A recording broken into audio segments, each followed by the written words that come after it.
প্রধান উপদেষ্টা অধ্যাপক মোহাম্মদ ইউনুস ইতালির রোমে আন্তর্জাতিক কৃষি উন্নয়ন তহবিল IFAD এর প্রেসিডেন্ট আলভারো লারিওর সঙ্গে এক বৈঠকে বাংলাদেশের তরুণ কৃষি উদ্যোক্তা, নারী, কৃষক এবং খাদ্য প্রক্রিয়াজাতকারীদের সহায়তার জন্য একটি সামাজিক ব্যবসা তহবিল গঠনের আহ্বান জানিয়েছেন।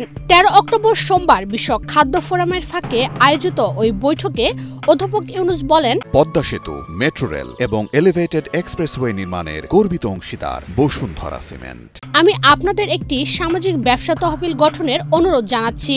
এই তহবিল দরিদ্রদের স্বাস্থ্যসেবা, তরুণ ও নারীদের উদ্যোক্তা হিসেবে গড়ে তোলা এবং মাছ ধরা সহ কৃষি সংশ্লিষ্ট খাতে সামাজিক সমস্যার সমাধানে ভূমিকা রাখবে।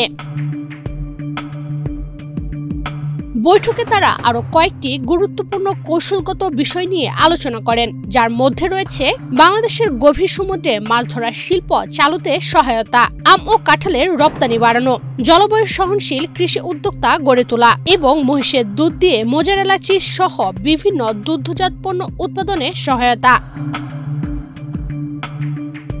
অধ্যাপক ইউনুস IFAD এর প্রেসিডেন্টকে বাংলাদেশের সফরের আমন্ত্রণ জানিয়ে বলেন, একটি প্রতিনিধি দল যেন বাংলাদেশে গিয়ে কৃষি, সামাজিক ব্যবসা ও প্রযুক্তি খাতে যৌথভাবে কাজের সুযোগগুলো পর্যবেক্ষণ করে। IFAD প্রেসিডেন্ট লারিও ইতোমধ্যেই বাংলাদেশের সামাজিক ব্যবসা উদ্যোগ এবং বেসরকারি খাতের সঙ্গে সহযোগিতা বাড়াতে আগ্রহ প্রকাশ করেন। তিনি জানান, বর্তমানে IFAD বাংলাদেশে 1/2 ডজনের বেশি কৃষি প্রকল্পে অর্থায়ন করছে।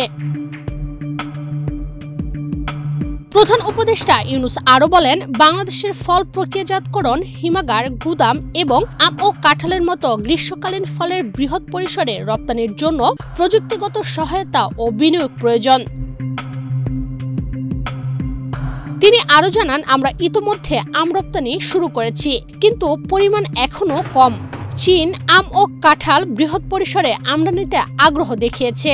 বঙ্গোপসাগরের গভীর সমুদ্রের মাছ ধরার অপার সম্ভাবনার কথা তুলে ধরে অধ্যাপক ইউনুস বলেন, বাংলাদেশের জেলেরা এখনও মূলত উপকূলীয় এলাকায় মাছ ধরে, কারণ তাদের কাছে পর্যাপ্ত বিনিয়োগ ও প্রযুক্তির সুযোগ নেই।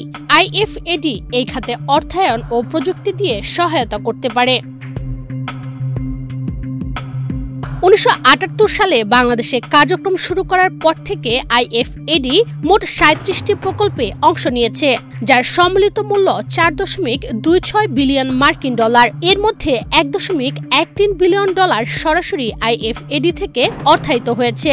বর্তমানে বাংলাদেশের 6টি প্রকল্পে $412 মিলিয়ন ব্যয়ে কাজ চলছে, আর একটি প্রকল্প প্রক্রিয়াধীন।